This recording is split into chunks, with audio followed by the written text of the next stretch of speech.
E eu queria começar essa fala contando uma historinha que aconteceu aqui em casa na semana passada. Tá? Semana passada, com o retorno das aulas online, eu tenho 2 filhos, sentimos a necessidade aqui em casa de comprar um novo tablet. Ficou faltando gadgets eletrônicos para tanto uso concomitante em casa. Né? Então, como estamos todos em casa, sem poder sair de casa, entrei na internet, fiz uma breve pesquisa nos mais diversos marketplaces que vendem esse tipo de gadgets eletrônicos, selecionei uma fornecedora parceira de um determinado marketplace, aquele marketplace que é uma das maiores empresas do mundo. Comprei o aparelho. 2 dias depois, no mesmo momento que eu comprei o aparelho, eu comprei também uma película para o tablet. Então, 2 compras separadas, o tablet e uma película para o tablet. 2 dias depois, recebo na minha casa uma caixa pesadinha. E olhei, ai, que felicidade, já chegou o tablet, muito antes do prazo, que coisa boa, meus filhos vão poder fazer aula no tablet novo nesse momento. Mas antes de abrir a caixa, eu dei uma olhadinha na nota fiscal. Não sei bem se assim é vício de advogada do fisco, se é vício de advogada tributarista, mas sempre antes de abrir as caixas das coisas que eu compro online, eu dou uma olhadinha na nota fiscal.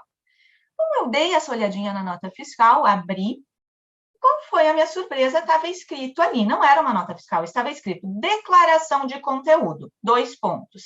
Capa e ou película para tablet e ou celular, ponto.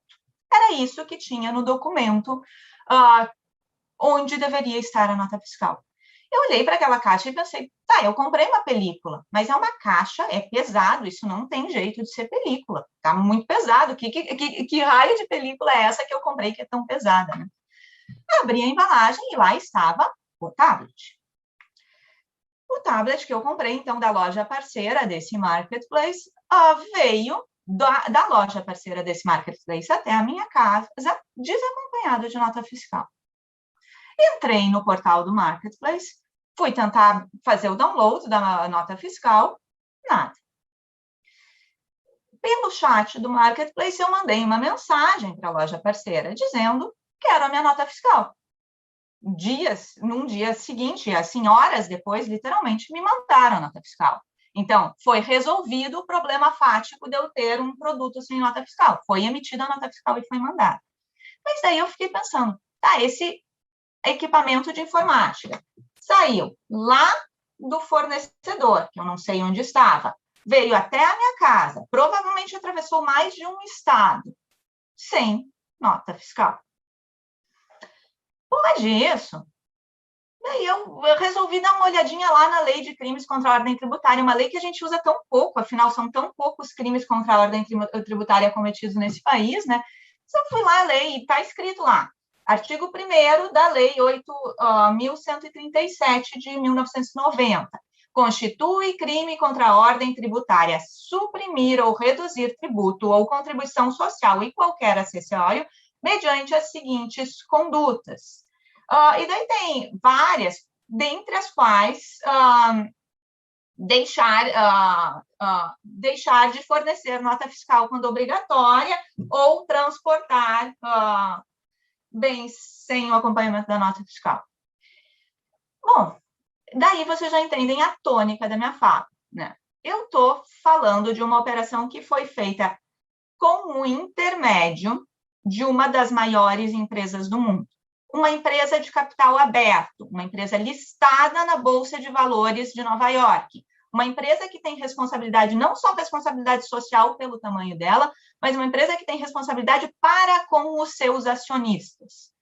E essa empresa, provavelmente por desconhecimento de que isso estava acontecendo, essa empresa permitiu que uma conduta que pode ser considerada crime contra a ordem tributária no território brasileiro fosse feita relacionada ao seu nome. Como eu disse, no caso concreto, a situação se resolveu de uma forma muito rápida e satisfatória, mas me chama a atenção a fragilidade desse tipo de operações e o impacto de compliance que isso pode gerar se, eventualmente, isso reverter em prejuízos de imagem para esta empresa, né? Enfim, vocês notem que hoje no Brasil a gente tem uma situação em que a empresa o marketplace, ele não é contribuinte do ICMS, que é um imposto que deveria ter, é um dos impostos que deveria ter sido pago na operação. Portanto, ela não tem condições de se substituir diretamente ao pequeno fornecedor que foi o fornecedor da operação subjacente. Eu posso dizer que nessas circunstâncias a empresa, o marketplace, ela simplesmente operava numa condição de intermediária não responsável pelo que acontece na operação de fornecimento. Mas me parece que é uma lógica um tanto frágil. Eu jamais chegaria nesse fornecedor, que é um fundo de comércio que talvez se aproxime muito mais de uma empresa de fundo de quintal, não sei qual é a empresa, mas é uma empresa pequena, num estabelecimento pequeno. Eu jamais chegaria nessa empresa, não fosse a dimensão, o gigantismo do marketplace que me colocou em contato com ela. E isso é maravilhoso, que eu tenha opção de comprar qualquer coisa que eu queira em qualquer lugar do mundo, porque tem 3 ou 4 empresas com uma escala realmente global que permitem colocar em conexão pequenas empresas com usuários finais que queiram comprar o determinado produto. Por outro lado, esse gigantismo dessas empresas, na minha opinião, representa algumas responsabilidades para com a sociedade. E uma delas é a responsabilidade tributária pelo pagamento dos tributos que deveriam ser devidos na operação subjacente. Essa responsabilidade ela pode ser feita de diversas formas, e na minha fala eu vou estruturar em 2 partes. A primeira parte, eu vou falar brevemente sobre o modelo que está sendo proposto pela OCDE, tá? E a OCDE tem um documento muito consistente, muito bom, lá de 2019, em que ela propõe que os países que cobram imposto sobre consumo adotem em determinadas e específicas situações a responsabilização tributária do marketplace. E eu também vou falar, em seguida, de casos concretos que eu tenho já no Brasil de responsabilidade tributária destas empresas. Tá? Começando pelo modelo da OCDE. Tá? E para entender a proposta da OCDE, a gente tem que entender algumas diferenças conceituais entre o benchmark da OCDE e a realidade tributária do Brasil. Em primeiro lugar, a OCDE está propondo um modelo de responsabilidade tributária para países que têm IVA, para países que têm imposto sobre o valor agregado. Tá? Então, como a gente sabe, o Brasil tem um imposto que deveria se assemelhar ao IVA, que é o ICMS, que é um imposto não cumulativo, que teoricamente dá créditos do valor que foi pago na etapa anterior, na etapa subsequente, mas que ele tem uma série de deficiências que fazem com que ele não se comporte como um IVA pleno. A principal deficiência aqui, para o nosso contexto, é que o ICMS, ele, em regra, não incide sobre serviços. Tá? Então, ao contrário do IVA de base ampla, que é o IVA que se usa nos outros 150 países do mundo que usam IVA menos o Brasil é o único que tira serviços da base de cálculo do IVA. Né? Para nós, isso causa alguns problemas, porque o marketplace, esse nosso objeto de estudo, ele não é contribuinte do ICMS. Ele, pelas orientações que estão se consolidando, e eu acho que é uma questão de lógica até da estrutura de negócio dele, ele é um contribuinte de imposto sobre serviços. Né?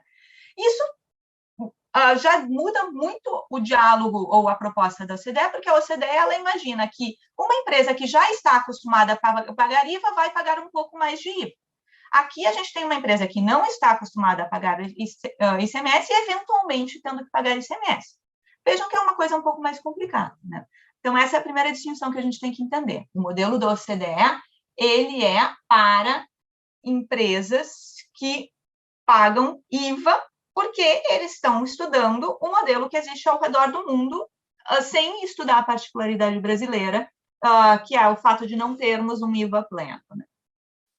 A outra diferença que a gente tem que ter bem presente é que a estruturação da OCDE, ela pensa em operações internacionais. Por quê? Porque boa parte dos países, eles não têm essa escala efetivamente continental do Brasil. E todos os países que cobram IVA, eles cobram IVA, quem tem a competência tributária é a entidade máxima, a União Federal, é o Estado soberano. Ao contrário, no Brasil, a gente tem um IVA subnacional, a gente tem um ICMS que é de competência dos estados federados. Então, a dificuldade ou a complexidade que a OCDE identifica é quando a gente tem transações internacionais. Por quê? Porque a autoridade tributária do país de destino não consegue ou não tem condições de cobrar da empresa que está sediada no país de origem. Como é que é essa operação que a OCDE está vislumbrando?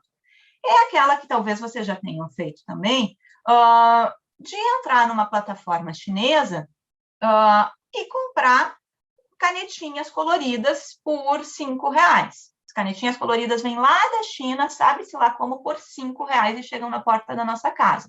Se a gente vai no supermercado da esquina, a mesma canetinha custa 20. Então, eu acabo comprando lá da China e demora um pouquinho para chegar, mas chega. Esse tipo de operação de baixo valor individual, ele atualmente já representa, em estudos já de 2019, se não me falha a memória, cerca de 2 trilhões de dólares internacionalmente.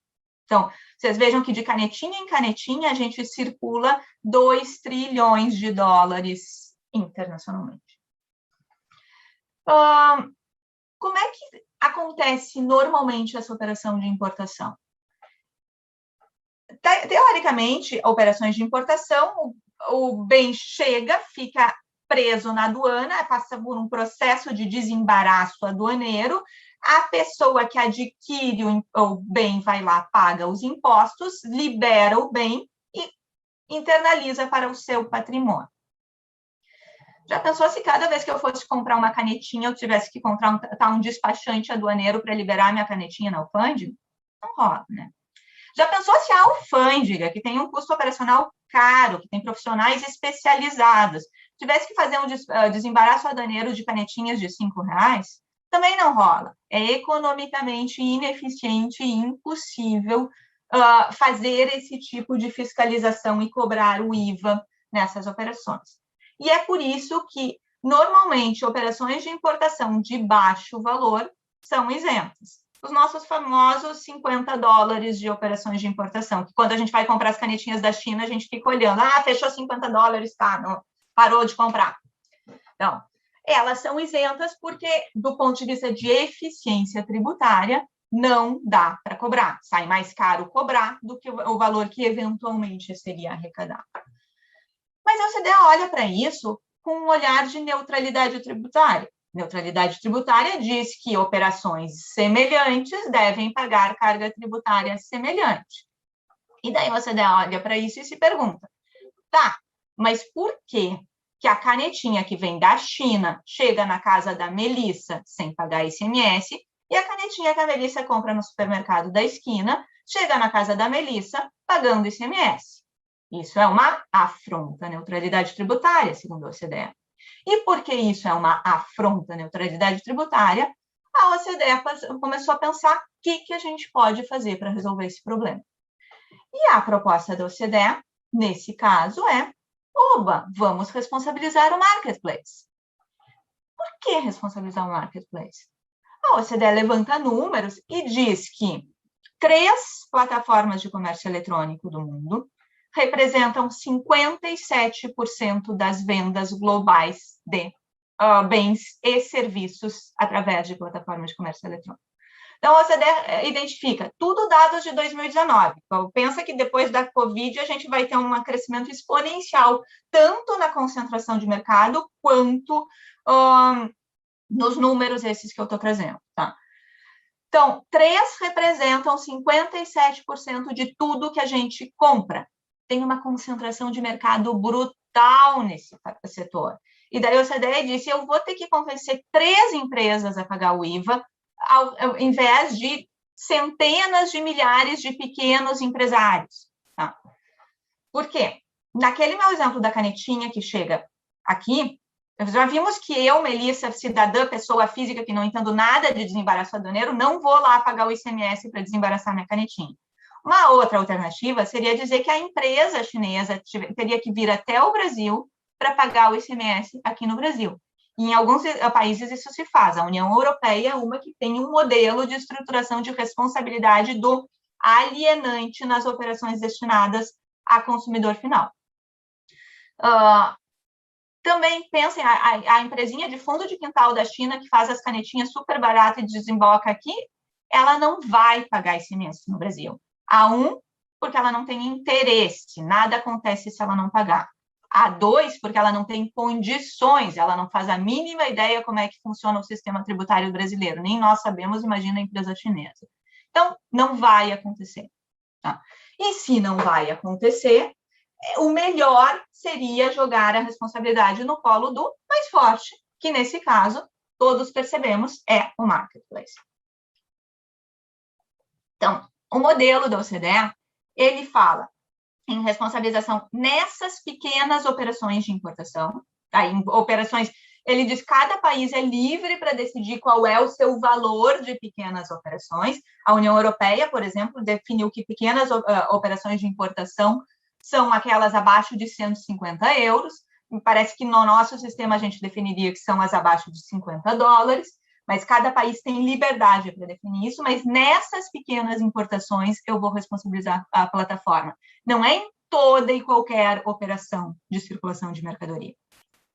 A União Europeia também nos diz que eu sou responsável, eu posso responsabilizar as plataformas nas operações de prestação de serviço ou de fornecimento de bens intangíveis digitais. Eu acho que ali a diferença entre serviços e bens intangíveis digitais vai ser abordada lá pelo Luiz Roberto Peroba, então nem vou entrar nesse mérito, mas, enfim, nessas operações com intangíveis, a União Europeia sugere a responsabilização, mas isso hoje no Brasil não me interessa muito, porque não entra no ICMS, entra no ISS, né? Então, mas são essas duas questões, importação de pequeno valor ou intangíveis.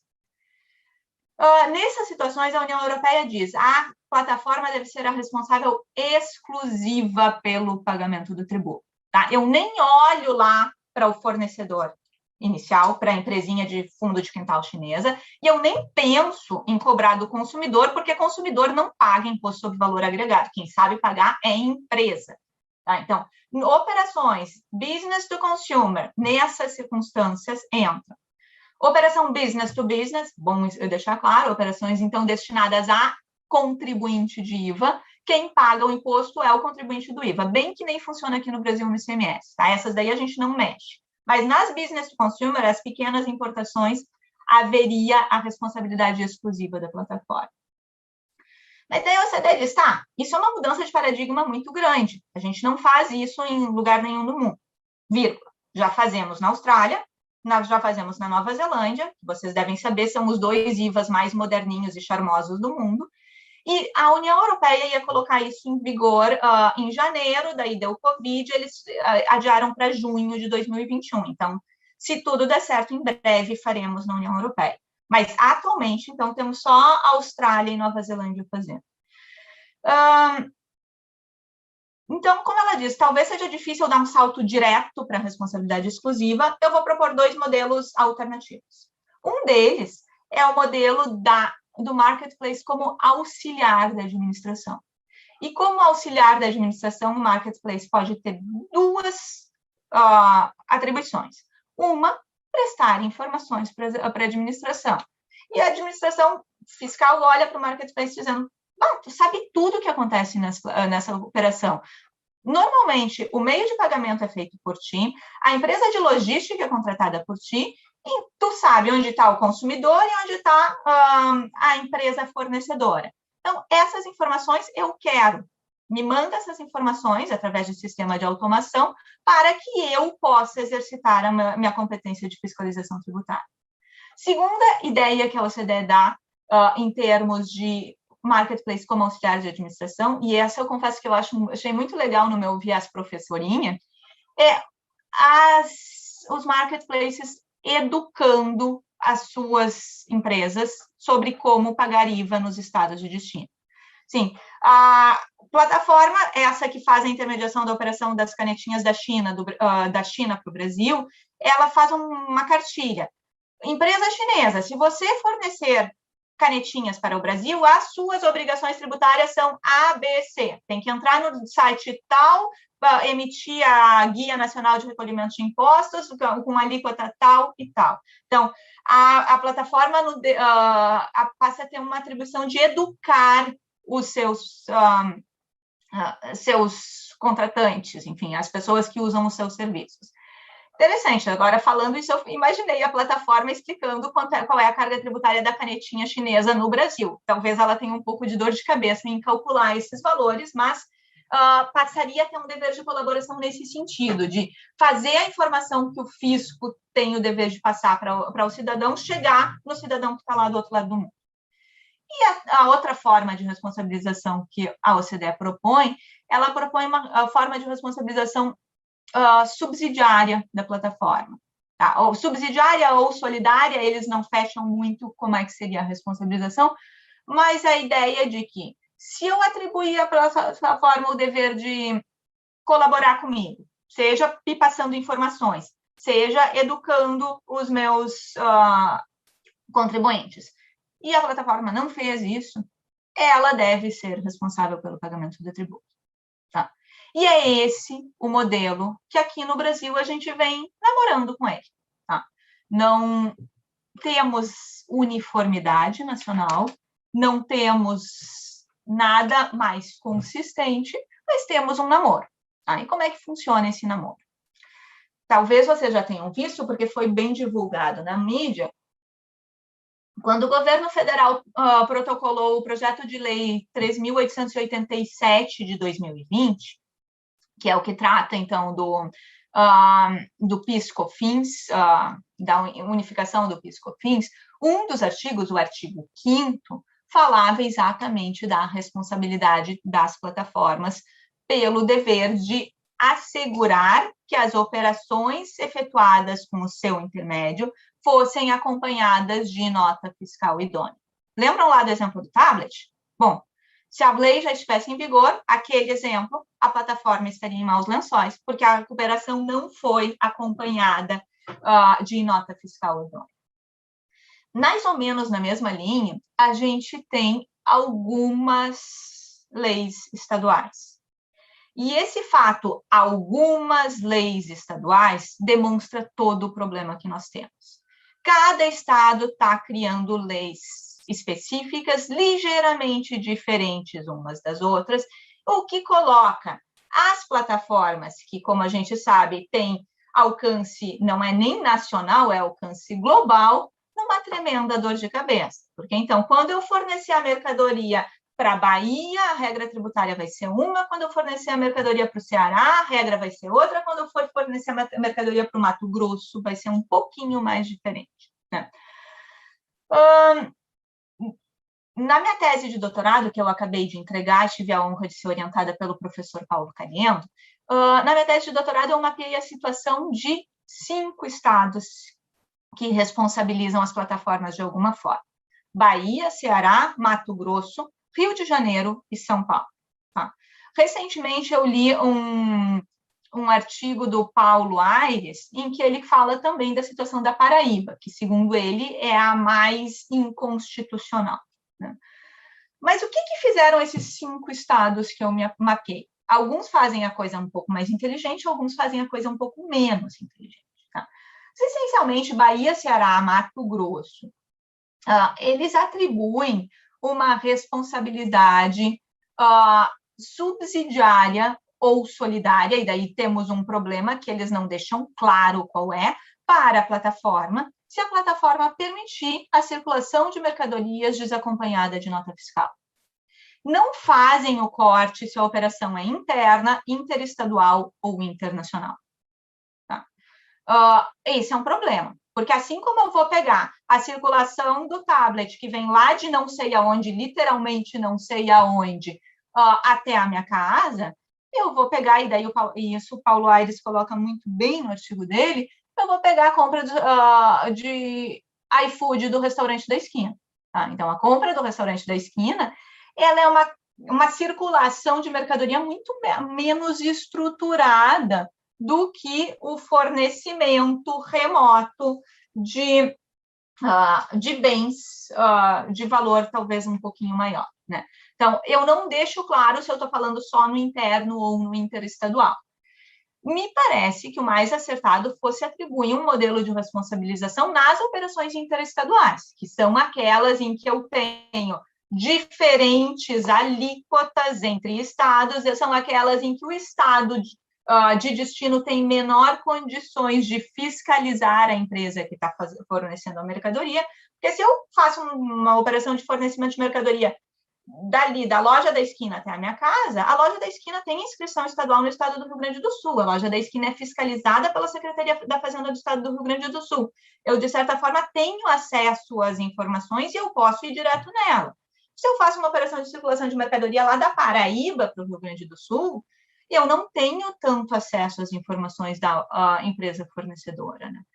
Então, talvez um corte útil fosse cortar nas operações interestaduais e internacionais, o que não é feito na legislação atualmente em vigor, né?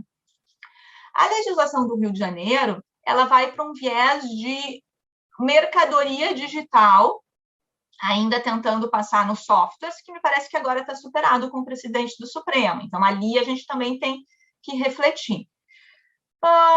O modelo de São Paulo é um modelo, e o do Mato Grosso também, são modelos de obrigação de prestar informações. Eu não tenho que assegurar que a nota fiscal esteja acompanhando o produto, mas eu tenho que abrir os dados que eu tenho. O fornecedor é tal, sediado em tal, e ele fez operações no valor de tal. Com esses dados, eventualmente, o fisco consegue fiscalizar a empresa, né? Confesso que eu não sei qual é se é o modelo de responsabilizar por permitir que circule mercadoria desacompanhada de nota fiscal ou responsabilizar só pelo dever de prestar informações, mas me parece que os dois, bem estruturados, eles têm guarida e têm amparo no artigo 128 do Código Tributário Nacional, né? Então, eu tenho condições dentro do sistema constitucional pátrio de fazer isso. Qual é o meu problema? Falta de uniformidade. E daí vem, assim, já para encerrar, vem a minha proposta. Nós estamos num momento agora em que estamos pressionados para aprovar a lei complementar que trata das operações remotas de e-commerce. Então, o Supremo Tribunal Federal recentemente declarou inconstitucional a regulamentação da emenda constitucional 87 pelo convênio CONFAS, tema do qual o professor Roque Carrasa ontem falou bastante, né? E a gente, eu digo fiscos do Brasil, as autoridades fiscais vão ter que ter um prazo até 2022, naquela modulação de efeitos diferente, vão ter um prazo até 2022 para conseguir aprovar uma lei complementar que trate da matéria.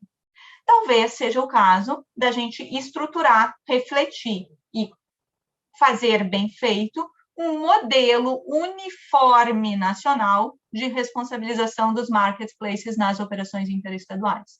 Tá? Porque, assim como me parece inadmissível que eu compre um tablet numa das maiores empresas do mundo e esse tablet chegue na minha casa sem a devida nota fiscal idônea, também me parece complicado que cada estado crie uma regra ligeiramente diferente e aquele marketplace tenha que se submeter a 27 regras diferentes e potencialmente com conflito de sobreposição de normas, né? Então, o modelo de uniformidade me parece que é um bom canal a ser seguido. Agradeço muito a atenção e devolvo a palavra ao Dr. Guilherme.